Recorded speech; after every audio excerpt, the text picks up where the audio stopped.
क्या है अमरनाथ की कथा? क्यों जो भी इस अमर कथा को सुन लेता वह अमर हो जाता है।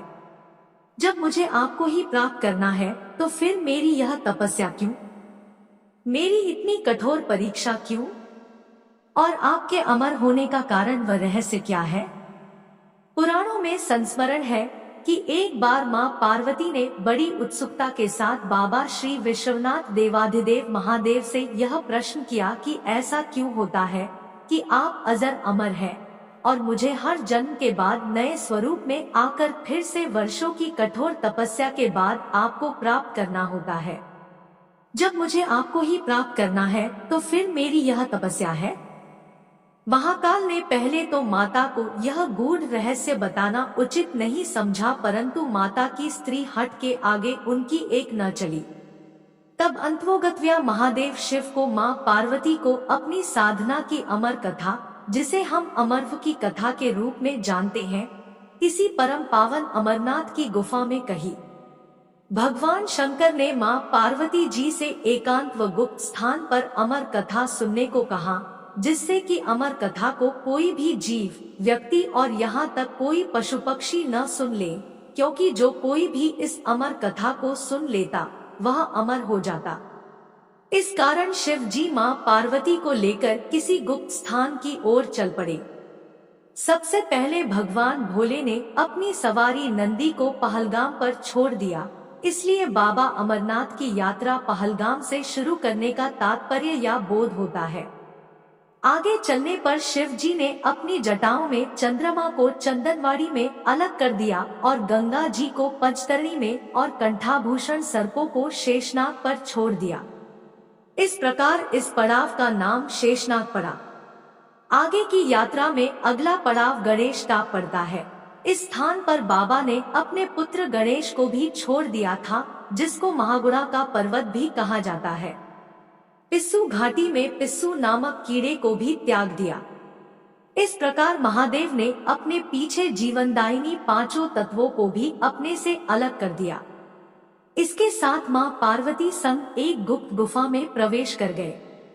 कोई व्यक्ति, पशु या पक्षी गुफा के अंदर प्रवेश कर अमर कथा को न सुने, इसलिए शिव जी ने अपने चमत्कार से गुफा के चारों ओर आग प्रज्वलित कर दी। फिर शिव जी ने जीवन की अमर कथा मां पार्वती को सुनाना शुरू किया। कथा सुनते सुनते देवी पार्वती को नींद आ गई और वह सो गई, जिसका शिव जी को पता नहीं चला। भगवान शिव अमर होने की कथा सुनाते रहे। इस समय दो सफेद कबूतर श्री शिव जी से कथा सुन रहे थे और बीच बीच में गूंगू की आवाज निकाल रहे थे। शिव जी को लग रहा था कि मां पार्वती कथा सुन रही है और बीच बीच में हुंकार भर रही है। इस तरह दोनों कबूतरों ने अमर होने की पूरी कथा सुन ली। कथा समाप्त होने पर शिव का ध्यान पार्वती मां की ओर गया, जो सो रही थी। शिव जी ने सोचा कि अगर पार्वती सो रही है तब इसे सुन कौन रहा था। तब महादेव की दृष्टि कबूतरों पर पड़ी।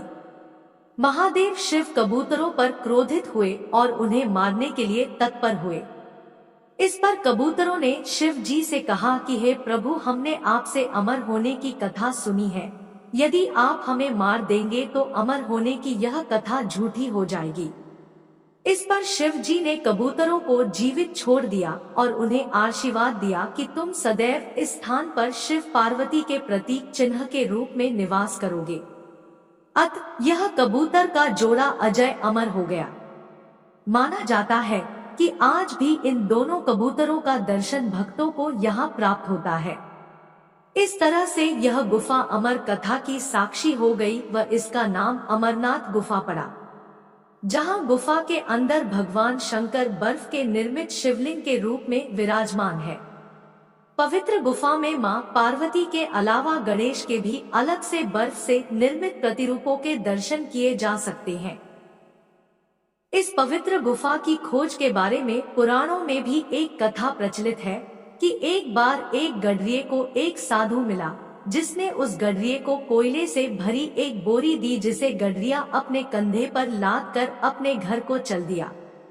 घर आकर उसने बोरी खोली तो वह आश्चर्यचकित हुआ, क्योंकि कोयले की बोरी अब सोने के सिक्कों की हो चुकी थी।